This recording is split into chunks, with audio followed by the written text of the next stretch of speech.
Shalom e bem-vindos de volta ao Israel com a Aline. No dia 9 de outubro, a gente relembra o dia do falecimento de Oskar Schindler.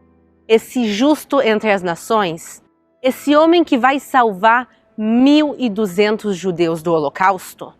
Mas a história dele é muito mais complexa do que a gente conhece. Ele vai começar a Segunda Guerra Mundial como um espião nazista, e ele estava disposto a fazer de tudo para ganhar dinheiro e enriquecer. Como esse homem vai terminar a Segunda Guerra dando tudo, vendendo tudo que ele tinha, se desfazendo de toda a sua fortuna para salvar pessoas, para salvar judeus do Holocausto? Hoje a gente vai conhecer a fundo a história e a transformação de Oskar Schindler. E por isso nós estamos aqui no Museu do Holocausto em Jerusalém. Então, se vocês estão preparados, vamos começar.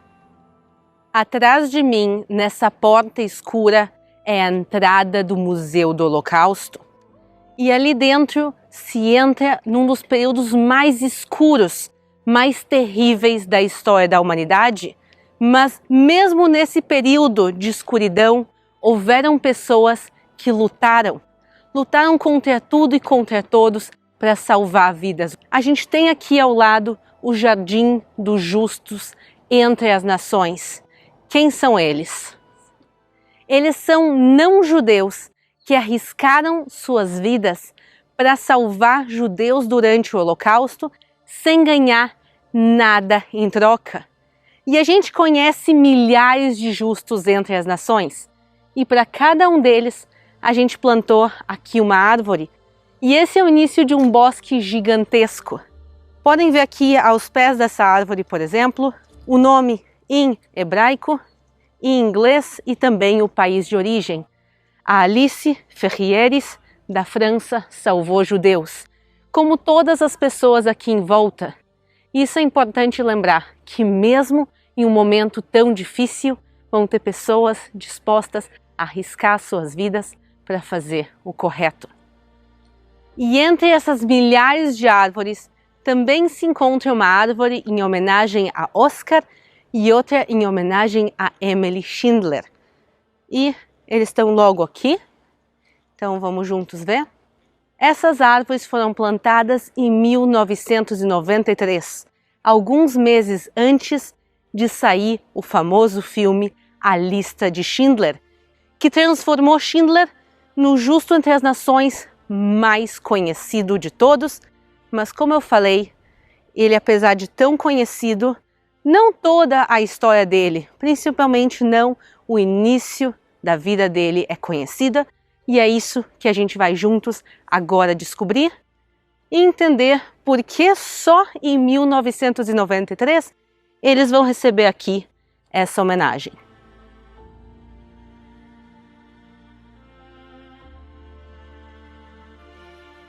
Oskar Schindler vai nascer no dia 28 de abril de 1908 de uma família alemã, mas ele não nasceu e cresceu na Alemanha, e sim numa cidade que se chama Zwittau, que era parte do Império Austro-Húngaro e depois passa a ser parte da Tchecoslováquia.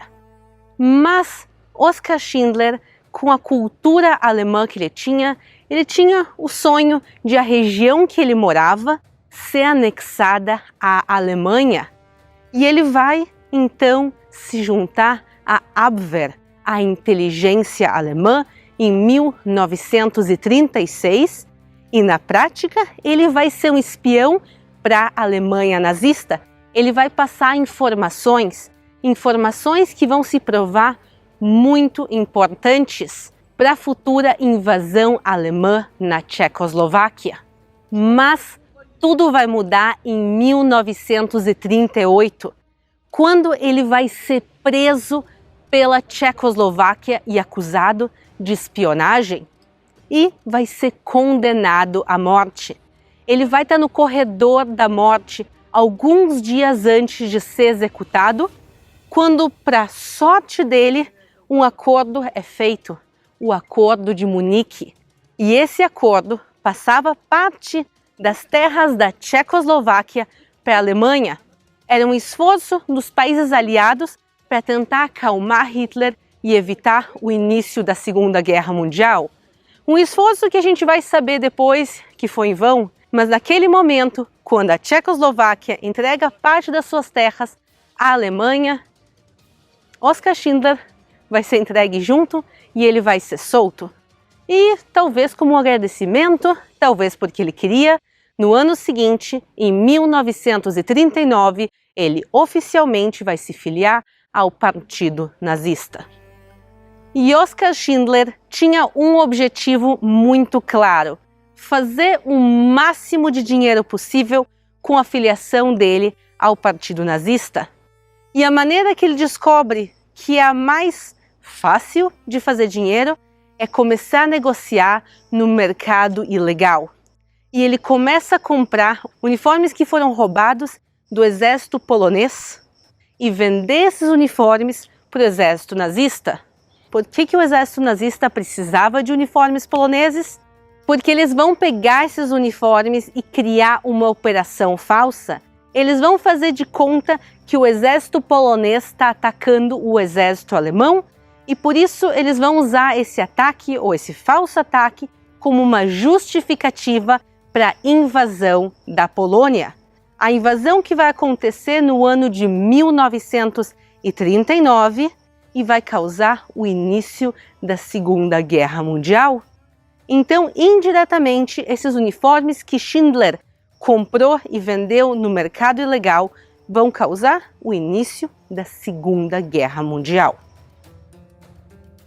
Com a invasão da Polônia, os judeus vão perder os seus direitos e também a sua propriedade. E aqui Schindler vê uma grande oportunidade de fazer dinheiro. Ele compra a um preço praticamente simbólico uma fábrica que tinha sido pega de judeus, uma fábrica de esmalte vidrado. E ele começa a produzir utensílios de cozinha para o próprio exército nazista. E o filme começa justamente nessa época, com a fábrica de esmalte vidrado em Cracóvia, onde Schindler vai contratar muitos judeus para trabalharem para ele. Por que especificamente judeus? Porque naquela época, por lei, o salário dos judeus era menor do que o salário dos não-judeus. Mais tarde, inclusive, os judeus vão perder todo o seu salário, eles vão trabalhar literalmente como mão escrava, mas nessa primeira fase, realmente tem um salário pequeno.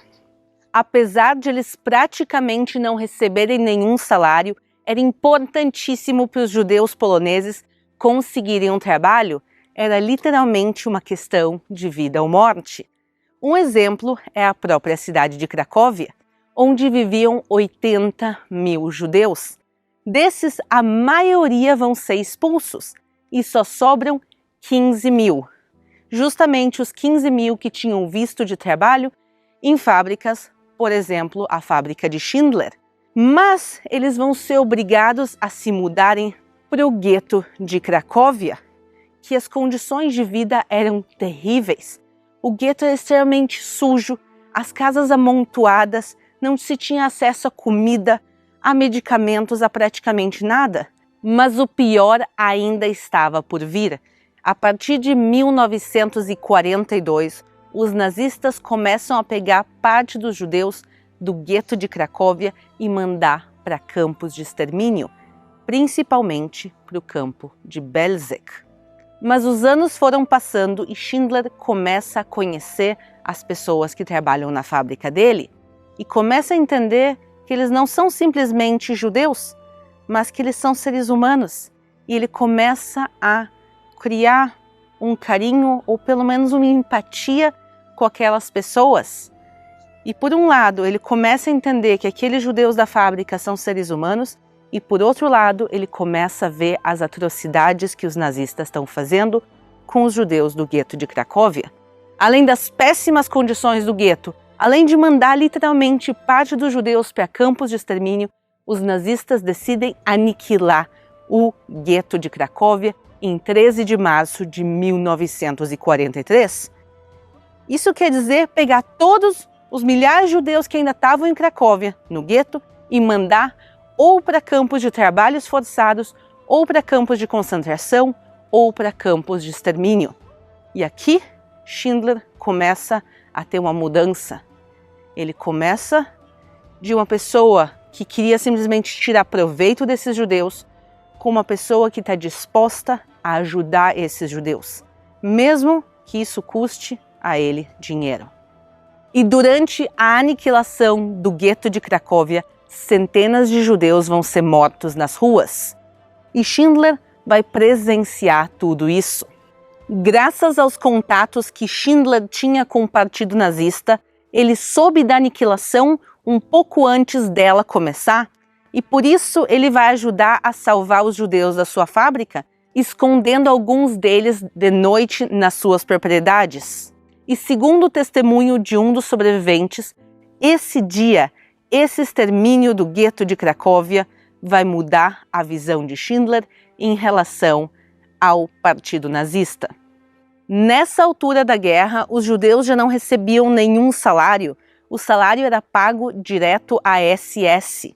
Isso quer dizer que os nazistas lucravam com a mão de obra escrava judaica. E eles não tinham interesse nenhum de manter o mínimo de condições para os trabalhadores. Ao contrário, a ideia é que literalmente eles iam morrer de exaustão trabalhando, e assim os judeus mortos iam ser substituídos por novos judeus, e isso ajudar também no extermínio dos judeus e também uma maneira muito lucrativa de fazer dinheiro. E já que a SS não destinava suficiente comida aos escravos judeus, Schindler vai usar os seus contatos no mercado ilegal para comprar comida para alimentar eles, para eles literalmente não morrerem de fome. E os funcionários da fábrica de Schindler foram mandados para o campo de trabalhos forçados e concentração chamado Plaszow. Schindler entende que eles não têm nenhuma chance de sobreviver lá. Inclusive, o chefe do campo era extremamente sanguinário. E Schindler tem uma ideia brilhante. Ele vai pegar o dinheiro que ele tinha e as conexões e criar o próprio campo dele. O que isso quer dizer? Ele tinha dentro do campo de Plaszow um subcampo dele, onde ele era o chefe. E lá ficavam todos os funcionários da fábrica dele e mais 450 outros judeus. E assim ele podia garantir as mínimas condições de sobrevivência para os seus funcionários. Mas as ações dele não vão passar completamente despercebidas e ele vai ser preso 3 vezes. 2 delas por negociar no mercado ilegal e por pagar propinas, porque tudo o que ele fazia agora para defender os judeus, como comprar comida, como criar um subcampo, ele precisava negociar de maneira ilegal e por isso ele vai ser preso. E a 3ª vez que ele vai ser preso vai ser por dar um beijo na bochecha de uma judia na sua fábrica. Sim, ele estava comemorando o aniversário dele na fábrica e dá o beijo na bochecha de uma das suas funcionárias. E o partido nazista ouve sobre isso e diz: de jeito nenhum. Tem que lembrar, pessoal, que os judeus não eram vistos como seres humanos. E por isso, Schindler vai ser preso pela 3ª vez. Finalmente chega o ano de 1944, quando tudo começa a mudar, quando os aliados começam a ganhar a guerra. E agora eles estão se aproximando cada vez mais dos locais nazistas. Isso inclui Plaszow, onde estava Schindler, a sua fábrica e os judeus. Agora, os nazistas, o foco deles era exterminar os judeus.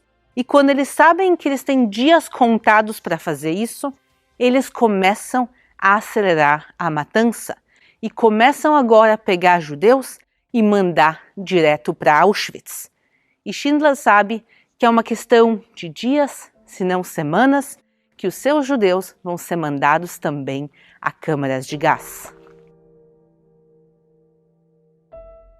E agora, para salvar os seus judeus de serem mandados a Auschwitz, Schindler vai usar a influência que ele tinha dentro do partido nazista e o dinheiro que tinha sobrado para criar uma nova fábrica.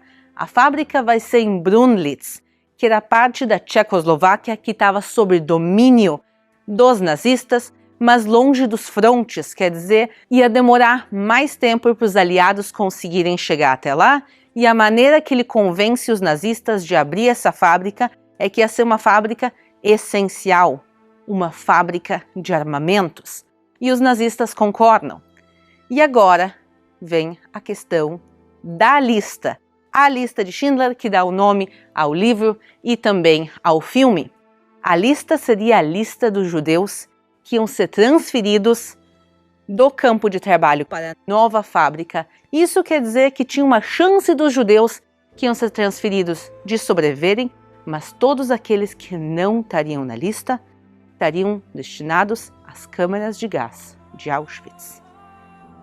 Então essa lista foi preparada e cada nome e nome foi muito bem pensado, porque se sabia o significado de cada nome que entrava ou saía da lista.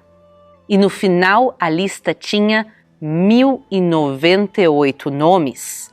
E agora estava tudo pronto para começar a transferência dos judeus para a nova fábrica. Mas justamente quando ia começar a transferência, Schindler vai ser preso pela terceira vez, justamente por ter pago propinas para todo esse negócio acontecer. E a transferência começa a acontecer. Os trens eram separados entre homens e mulheres. Mas o trem das mulheres da lista não vai para Brunlitz, como ele deveria, e sim vai para Auschwitz. E Schindler, dentro da prisão, ouve que as mulheres da sua fábrica foram mandadas para Auschwitz. E começa um desespero, o que a gente vai fazer? Literalmente, é um relógio com os segundos correndo e a qualquer momento a gente sabe o que aconteceria com essas mulheres. E ele consegue, de dentro da prisão, mandar representantes para Auschwitz e esses representantes vão conseguir pegar essas mulheres e colocar em outro trem que vai para Brunlitz e a vida delas, literalmente, por um triz, vai ser salva. Schindler cria sua fábrica de armamentos para salvar os judeus, mas é um pouco irônico, se pode dizer, um pouco paradoxal, fabricar armas para os nazistas e ao mesmo tempo tentar salvar judeus. E por isso a fábrica de Schindler, ela não realmente produzia armamento. A quantidade que eles produziam era muito, muito pequena e a maior parte do que eles sim produziam não realmente funcionava. Então também tinha aí dentro a ideia de uma sabotagem do exército nazista. E na sua fábrica de armamentos que não realmente funcionavam, Schindler vai terminar de gastar toda a sua fortuna. E no ano de 1945, quando termina a Segunda Guerra Mundial e o Holocausto, ele não tinha mais nenhum centavo.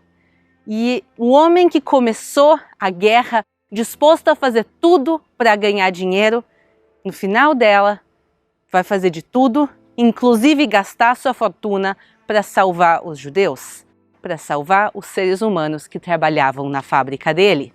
Ele vai chegar para os aliados e pedir uma indenização por ter salvo os judeus, por ter gastado toda a sua fortuna. Ele vai pedir $1 milhão para recomeçar a sua vida. Os aliados vão dar para ele $15 mil. E só. E ele pega esses $15 mil e vai para a Argentina com a sua esposa para tentar recomeçar a sua vida bem longe da Europa. Mas na Argentina ele não vai ter sorte nenhuma com os negócios. E em 1957 ele de novo vai declarar falência e vai voltar à Alemanha. E ele vai ser sustentado por quem? Pelos mesmos 1.200 judeus que ele salvou. Ele nunca mais vai dar certo nos negócios.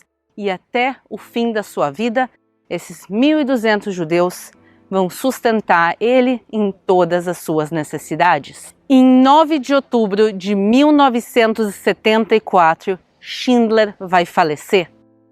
Mas a memória dele vai seguir viva graças aos sobreviventes e depois ao livro e ao filme.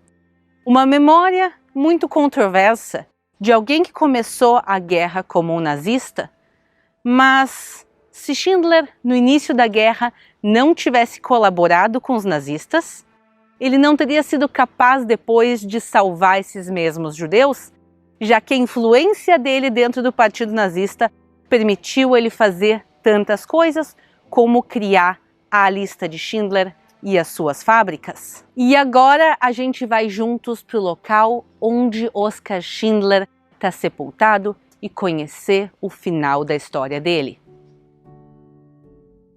Chegamos agora no Monte Sião, um local biblicamente falando muito importante, e aqui se criou o principal cemitério cristão de toda Jerusalém. E aqui já na entrada, que vocês podem ver que é bem simples, a gente está vendo a indicação da entrada para o sepulcro de Oskar Schindler e a gente vai juntos lá e terminar a nossa história. Um dos últimos pedidos de Schindler foi ser enterrado em Jerusalém, uma questão muito simbólica e importante para ele, e o pedido dele foi atendido. A gente pode ver aqui no cemitério o sepulcro de Oskar Schindler. E aqui escrito o nome dele, a data de nascimento e falecimento, e tem aqui uma frase em hebraico, Hassid umot haolam, um justo entre as nações, e também foi colocado em alemão, o idioma que ele cresceu falando, o inesquecível salvador de vidas, e está escrito que ele salvou aqui 1.200 judeus. E uma coisa que tem nesse sepulcro, diferente de todos os outros, é que nesse sepulcro a gente vê muitas pedras. Apesar de Schindler ser cristão, essa é uma tradição judaica, colocar pedras sobre o sepulcro. A pedra é uma coisa eterna, como a alma da pessoa. E quando a gente vê um sepulcro, a gente vê o carinho das pessoas. Quando tu vai visitar um amigo, um ente querido que faleceu, tu coloca uma pedra sobre o sepulcro. E aqui a gente vê como ele era amado, respeitado e visitado, mesmo depois da morte dele. Tanto que tem aqui, inclusive, uma caixa com pedras para quem quiser vir aqui pegar. E nada mais que justo a gente também acrescentar a nossa.